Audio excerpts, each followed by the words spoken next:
Merci de m'avoir invité à ce symposium. Là, ce que je vais vous dire, c'est ce qu'on peut retrouver comme déficit nutritionnel, surtout les micronutriments. Donc, ce qu'on peut trouver au niveau des minéraux, c'est surtout en santé féminine, c'est le magnésium, le calcium, le fer, le zinc et le soufre. On va essayer de passer en revue certains de ces minéraux. Alors, le magnésium, on le retrouve principalement dans l'os, bien sûr un peu dans le muscle et un peu dans les milieux cellulaires. Bon, la présence là, les sources les plus riches, c'est bien sûr, vous le connaissez, c'est le chocolat noir qui contient du magnésium. C'est pour ça que les gens le prennent parce que ça détresse.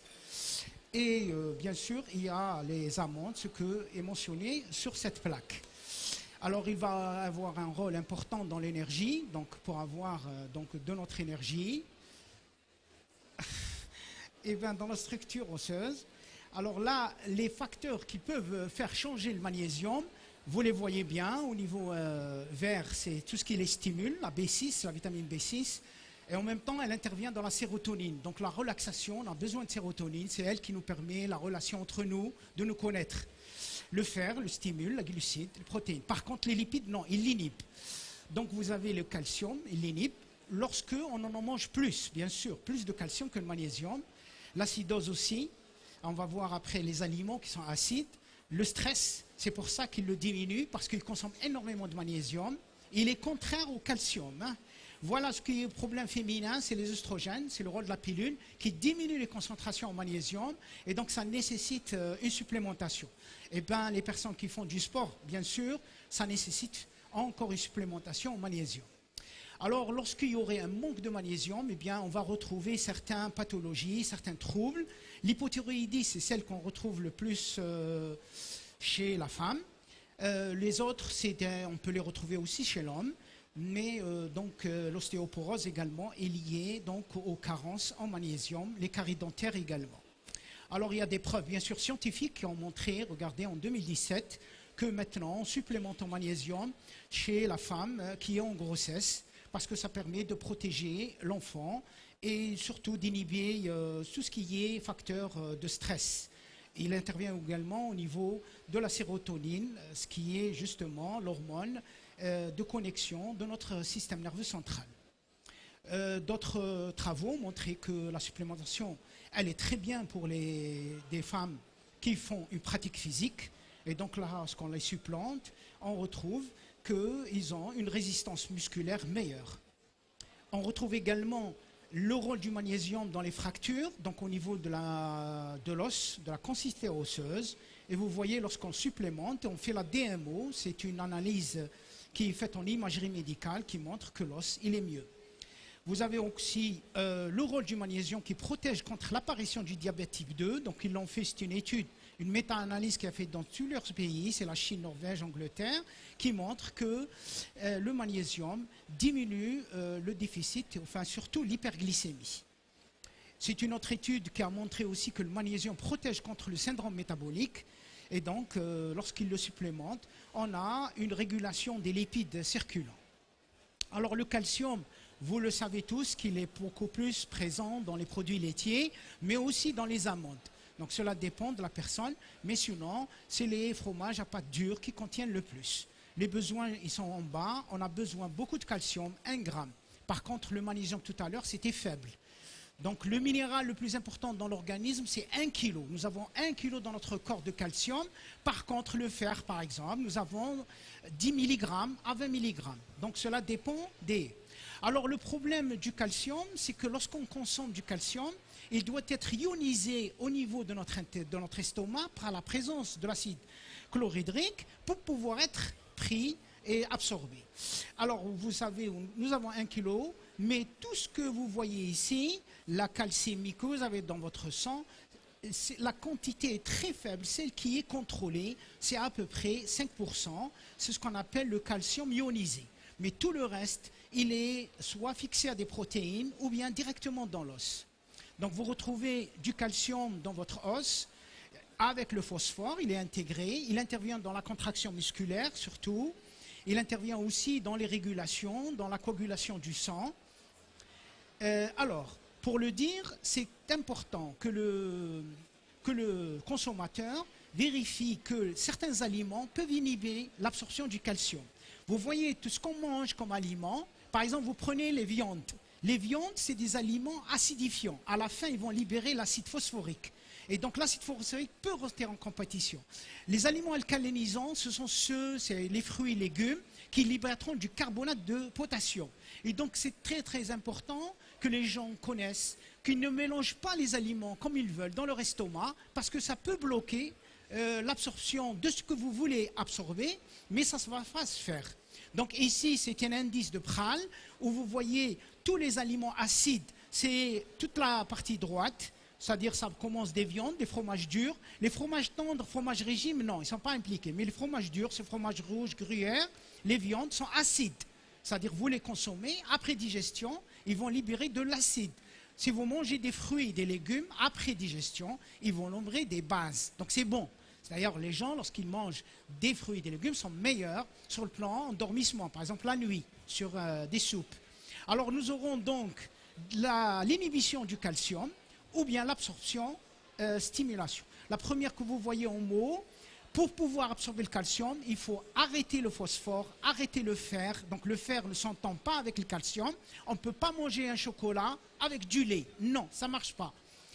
Le zinc, le chrome, le manganèse. Donc tout cela, il faut qu'il soit diminué pour que l'absorption du calcium soit forte.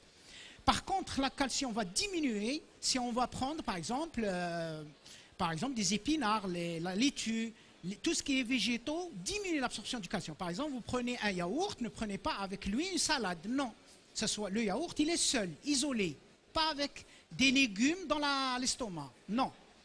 Et puis, au niveau du rein, à chaque fois qu'on mange du sel, on élimine du calcium. Donc, le salé ne s'entend pas avec le calcium également. Donc, le salé, non, on ne le mange pas lorsqu'on veut absorber du calcium. Voilà mes étudiants qui arrivent. Alors, vous avez les pathologies qui sont liées donc à la déficience du calcium. C'est surtout l'os qui sera, c'est le plus important, c'est la déminéralisation osseuse. La carence en vitamine D. Donc la vitamine D est importante à l'absorption du calcium et vous avez l'hyperparathyroïdie. Donc ce sont à peu près ces deux paramètres, ces deux facteurs qui sont retrouvés chez le féminin. C'est la thyroïde qui est affectée et c'est l'ostéoporose. Donc ce sont deux. Alors les études scientifiques, il y en a énormément, mais celle qui est la plus importante, c'est celle de 2017. C'est une méta-analyse sur la base Cochrane. Donc elle reprend plusieurs études scientifiques qui sont fait une synthèse. C'est ça la méta-analyse. Donc là, au niveau de la femme en gestation, en grossesse, il est important de supplémenter parce que ça permet aussi de ne pas avoir ce qu'on appelle l'hypertension gestationnelle. Alors là, ce sont une étude également qui permet que le calcium fait perdre du poids. Donc les gens qui prennent du calcium, des laitages, perdent du poids. Donc c'est important que la supplémentation en calcium soit associée. Cette étude permet donc de montrer que le calcium est important sur le plan maternel à la croissance. Ça a été donc prouvé que ceux qui supplémentent en calcium ont des enfants avec une ossature, avec une densité minérale osseuse du fœtus, de l'enfant qui vient de naître, meilleure. C'est une étude qui a montré que la supplémentation en calcium vitamine D est mieux que le traitement hormonal. Donc c'était le traitement hormonal, vous savez, on peut traiter avec l'IGF-1, c'est-à-dire c'est l'insuline growth factor 1. Donc c'est nettement mieux. Alors le problème du fer, vous avez deux types de fer. Vous avez le fer que vous trouvez dans les végétaux et le fer que vous trouvez dans les animaux. Alors chez les animaux, c'est le foie et la rate qui sont les plus riches. Bon, pourquoi le fer est mieux celui de l'animal? Parce qu'il est absorbé directement, il passe dans la circulation sanguine et il va pour la synthèse des globules rouges au niveau de l'os. Par contre, le fer ferrique, le fer qui est dans les végétaux tels que l'épinard, alors pour l'ensemble, l'épinard, celui qui est en bas, hein, la tige violette, hein, ce qui est en haut, c'est les blettes. Donc lui qui est riche, d'ailleurs vous le trouverez rarement et les feuilles sont un peu perforées par les escargots, mais c'est celui-là le vrai épinard. Bon, Donc le fer qui est par exemple dans les épinards, dans les lentilles aussi, nécessite une acidification. Parce que donc on doit besoin, comme on l'a expliqué tout à l'heure, le passage par l'HCl, l'acide chlorhydrique. Donc les gens qui ont des problèmes de gastrite et qui prennent des antiacides, ils ont problème d'anémie. Alors donc ici, c'est pour vous dire que 5% uniquement sont absorbés lorsque vous mangez du fer ferreux, les lentilles, l'épinard. Alors par contre, lorsque vous mangez du foie, 20% sont absorbés, ça c'est à travers cette barrière donc intestinale. Bon, nous avons à peu près 2 grammes qui circulent chez la femme.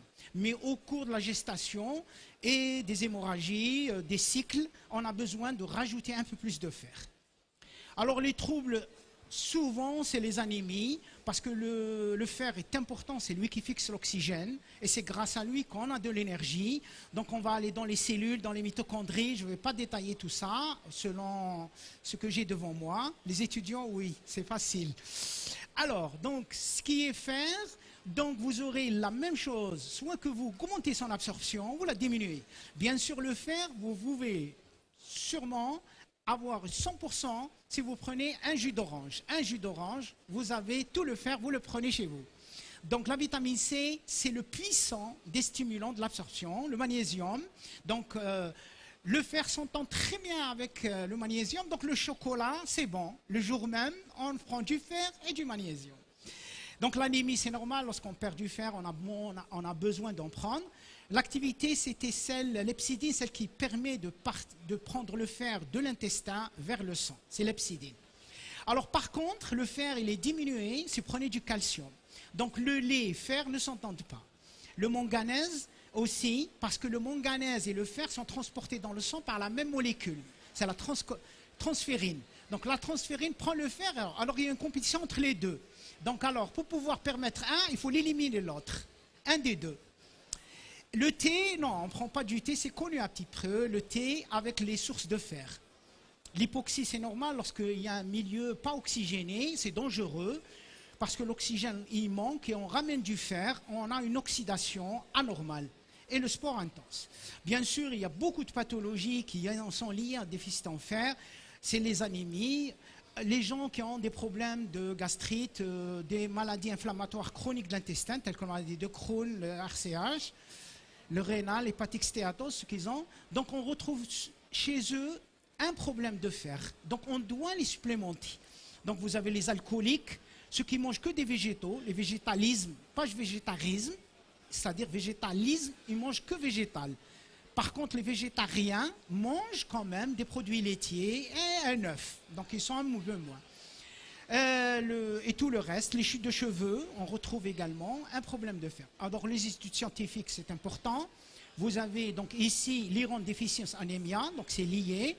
Lorsqu'on fait une supplémentation, par hasard, il intervient aussi dans le relationnel, dans le cognitif, c'est-à-dire dans la mémorisation. Donc c'est important parce qu'il intervient dans la synthèse de la dopamine. La dopamine, c'est un neuromédiateur central dans notre cerveau qui communique entre les neurones et vous savez ce que vous êtes vous-même. Alors là, maintenant, on va rentrer dans 3 points chauds de la femme. Mais c'est pas facile de gérer tout ça. Hein? Donc la peau, les cheveux et les ongles. Bien. Bien sûr, on se souvient d'une belle chevelure. Par la suite, un jour J, on commence à l'enlever de la main et ça fait méchant chez la femme. Alors là, il faut le connaître. Pour maîtriser tout cela, il faut revenir à l'anatomie, à comment il fait. Regardez, rien que ce petit cheveu, il a besoin du sang en bas, les artères, il a besoin de sébum, il a besoin de canal sudoripare pour respirer. Et donc, le problème du cheveu, c'est la graisse. Vous voyez en jaune. Lorsqu'il y a beaucoup de graisse, ça va l'étouffer, il ne va pas respirer et il va commencer à tomber. Donc, tout ce qu'on va voir après, c'est diminuer cette sécrétion de graisse. Vous faites comme ça, c'est gras. Le gras, ce n'est pas bon pour le cheveu. Bon, il y a génétique. Il y a ceux qui sont dans la famille, ils ont plus de sébum que d'autres. Il n'y a pas de problème. Et là, les shampoings vont intervenir. Donc, il y a des shampoings qui vont vraiment casser le cheveu.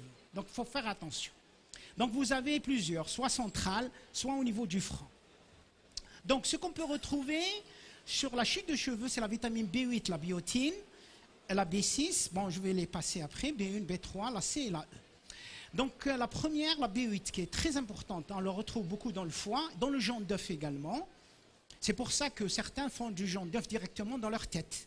Donc ils le mettent au milieu, ils font un masque et ils attendent. Le lendemain, ils vont se laver, ou bien 1 heure après, 2 heures après. Parce que ça ramène la B8. La B8 très riche en jaune. Et donc nous avons 2 types de chute de cheveux, ce qu'on appelle les alopécies. Donc soit que le cheveu il va s'arracher, vous allez l'enlever de la main, ou bien il se casse et la racine reste. Donc ces deux, on doit déjà, avec un dermatologue, c'est normal, savoir si ce n'est pas un problème hormonal. Parce que le trouble hormonal peut faire chuter le cheveu. Parce que la femme, comme l'homme, elle a des androgènes au niveau surrénalien. Donc les hormones mâles, s'ils sont sécrétés un peu plus par rapport à l'œstradiol et la progestérone, ce trouble peut intervenir sur le cheveu. Donc on doit le connaître, le profil hormonal. Donc pour pouvoir faire la différence, non androgénique. Androgénique, c'est l'androstène. D'ailleurs, les femmes qui sont anormales, ils sécrètent énormément, ils ont la barbe, la moustache. Donc on doit les traiter, enlever les androgènes. Ou bien, carrément, c'est un problème de séborrhée. Séborrhée, c'est l'huile, les glandes séborrhées, celles qui sécrètent la graisse du cheveu. Alors les études sont importantes, regardez. Celle-là, c'est un lien direct, biotine, c'est la vitamine B8. Hair loss, c'est la perte des cheveux. Et la supplémentation en B8 montre qu'il y a une croissance pilaire, c'est-à-dire de la base. Parce que le cheveu, même si vous l'enlevez, mais à l'artère, il y a la racine. Si la racine, elle y est, c'est bon, le cheveu va venir. Donc le problème, il est dans la racine. Lorsque vous tirez le cheveu, et ça vient avec sa tête. À ça, il n'y a plus de cheveux. Mais si ça se casse, c'est tout. Donc le cheveu va reprendre après. Que ce soit chez l'homme ou chez la femme. Hein. Alors maintenant, il y a un autre problème. C'est lié à la vitamine B6. C'est la pyridoxine. Elle est très importante, la pyridoxine. D'ailleurs, elle intervient aussi dans la sérotonine. C'est elle qui nous permet d'être en forme santé mentale. On n'est pas fou. C'est grâce à celle-là. Ah oui. Bien sûr, ils sont dans d'autres métabolismes, pas uniquement cheveux, oui, oui.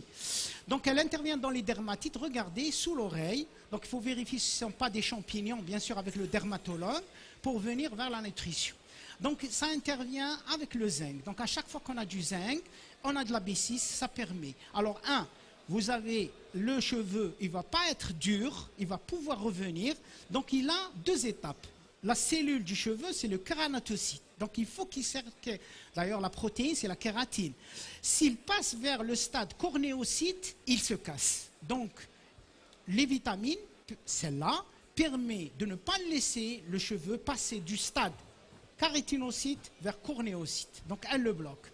Et aussi nous avons un arrêt de synthèse de graisse, c'est le sébum, et donc l'alopécie va s'arrêter. Alors la vitamine B1, bon, malheureusement, elle était connue, la première, c'est le beriberi, c'est-à-dire c'est celle qui nous permet de donner de l'énergie. Beriberi, c'est en Sri Lankais, veut dire il n'est pas mal, encore il n'est pas mal, veut dire c'est ça, beriberi. Il se dégrade de plus en plus. En Sri Lankais, on dit beriberi. Alors, donc, vous le retrouvez beaucoup dans les levures, le germe de blé, donc il se retrouve dans les herboristes, la flocon d'avoine, ils sont très riches en BE. Donc il intervient dans l'énergie, mais ici, chez nous, il intervient au niveau des glandes séborrhées, donc il va les diminuer, et puis la vitamine B1 peut ramener du soufre également. La vitamine B2, c'est celle qu'on retrouve, c'est la riboflavine, c'est le FAD pour les étudiants qui connaissent le cycle de Krebs.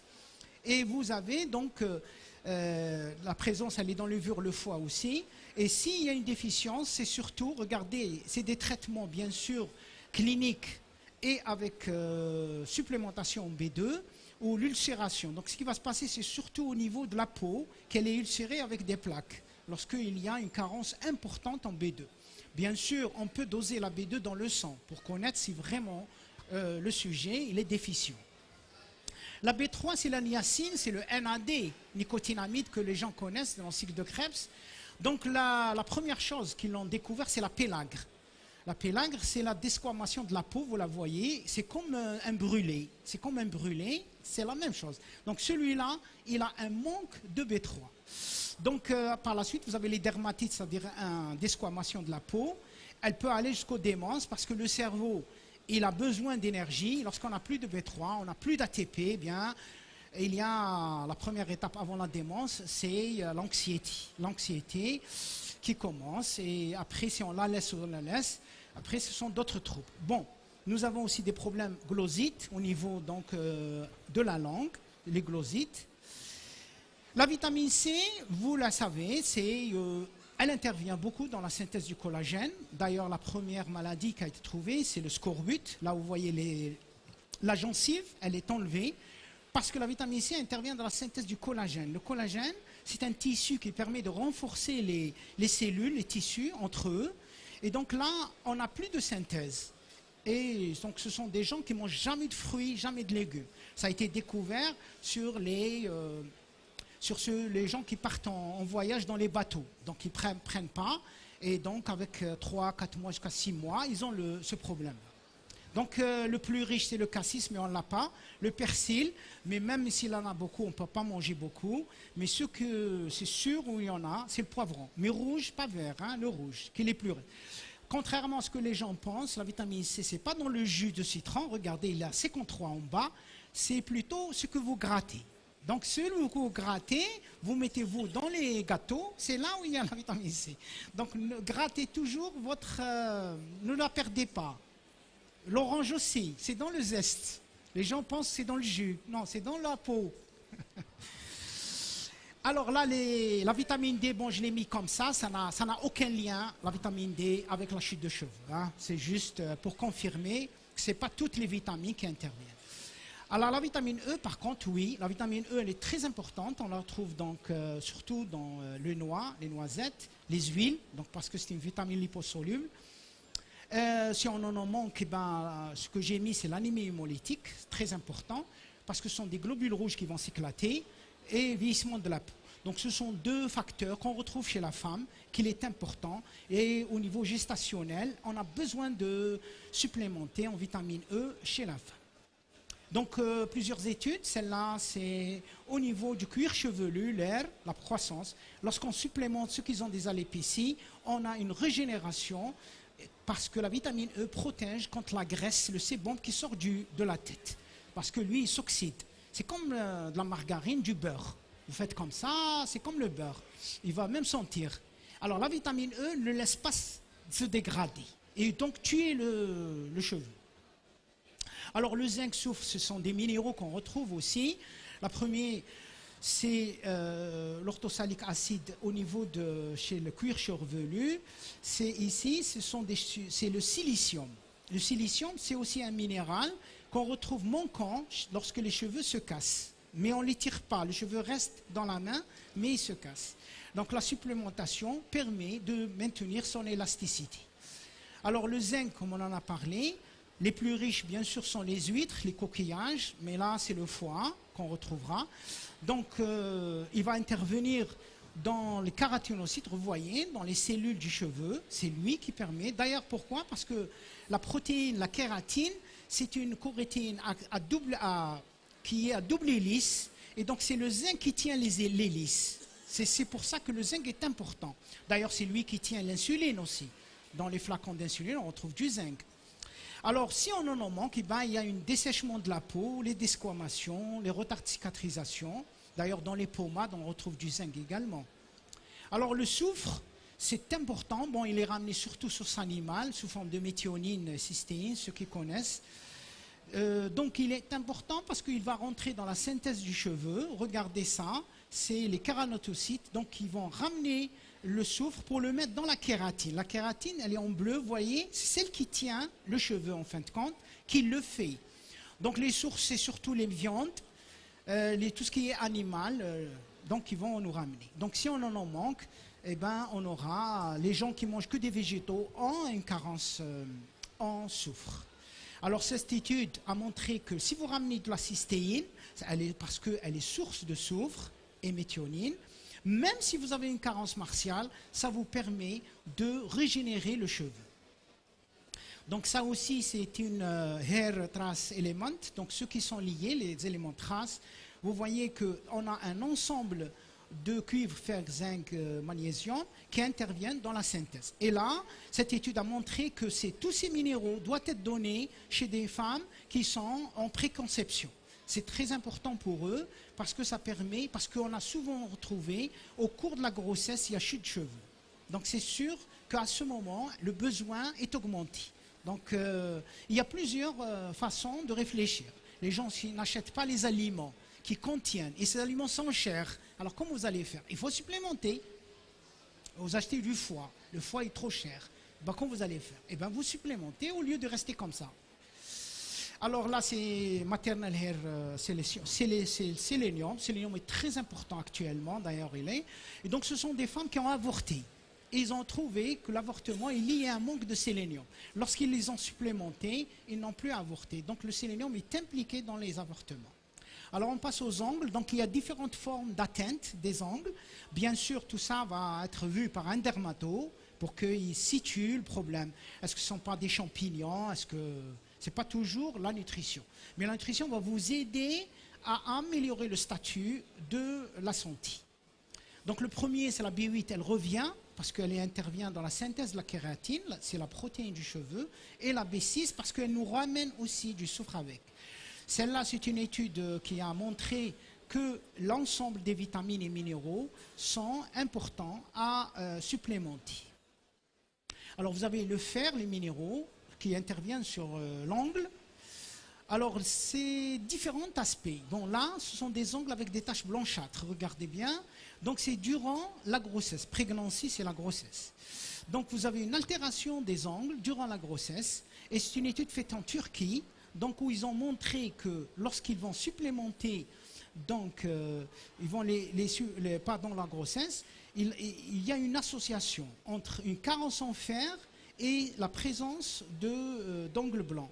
Donc ici, ils préconisent de supplémenter en fer. Bien sûr, le fer, il faut le savoir, c'est la ferritine qu'il faut doser, pas le fer du sang sérique. Non, c'est la ferritine, c'est-à-dire combien vous stockez de fer chez vous, dans le foie et dans la rate. Si vous avez bien, il n'y a pas de problème. Donc le fer va quitter, il va être dans la circulation. Alors les ongles cassants, si vous les trouvez au bout, regardez, ils sont un peu effrités. Et donc là, on retrouve souvent un déficit en soufre. Et donc ce qu'on peut retrouver dans les cheveux, les ongles. Donc c'est un déficit qui est lié également à la B1 et B8 parce qu'ils contiennent du soufre. Et donc vous n'avez pas la protéine qui va tenir l'ongle. Alors le vieillissement, il y a le côté génétique, vous ne pouvez pas échapper parce que la division ne se fait plus. L'ADN, qui est la base, elle ne répond plus, elle ne vous donne plus le code. C'est bon, il n'y a plus de code. Vous allez faire les chaînes, vous, à la maison, télé, il n'y a pas de code. Eh bien, on n'avait pas de chaîne. Eh bien, il n'y a pas de code, il n'y a pas de protéines. Et il n'y a pas de cellules, et il n'y a rien. C'est comme ça. C'est bon, je termine. Donc, mais on peut prévenir, ce qu'on peut vieillir bien. Bien vieillir. On dit maintenant, pas anti-âge. Il a été éliminé le mot anti-âge. On dit un bon vieillissement. C'est-à-dire on vieillit en bonne santé. On est toujours dépendant. On n'attend pas que les gens nous ramènent. Donc là, la peau, c'est important de connaître pourquoi elle est touchée. Elle a un épiderme, elle a un derme, elle a une vascularisation. Très important de maîtriser tout ça pour pouvoir voir la nutrition. Donc on aura soit un problème de pigmentation, soit une perte de collagène dermique. Par exemple, les gens âgés ont des plaques, c'est les fuchsines, des plaques de fuchsine. Ça, c'est un vieillissement naturel. C'est un éclatement des cellules, ils vous donnent des plaques un peu brunâtres, marron. Vous les trouvez 70 ans, tous les gens sont plaqués. Ça, c'est vieillissement naturel. Et donc, on aura regardé un panoplie de vitamines. La A, elle est très importante. D'ailleurs, vous la trouvez dans les crèmes cosmétiques parce qu'elle protège la multiplication cellulaire de la peau.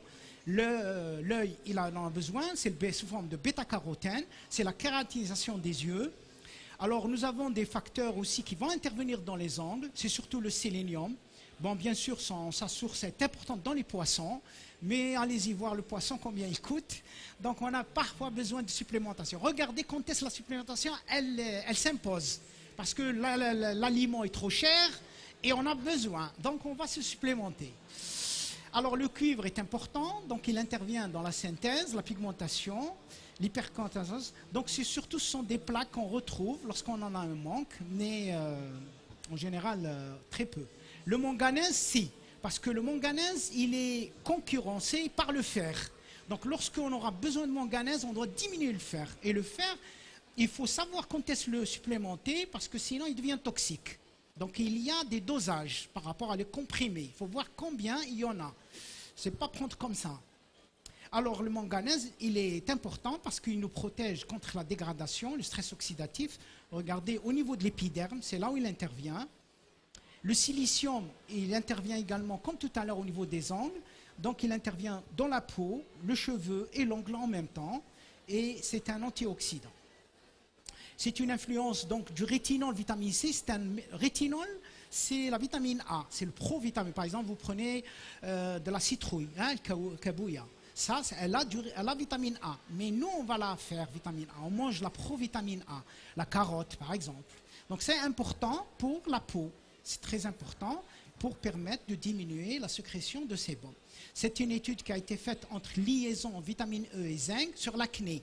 Donc, l'acné peut diminuer par un apport supplémentaire associé entre E et zinc. Et on a une réduction des lésions d'acné, vous voyez en bas, ce que conclut l'étude. Je pense y terminer.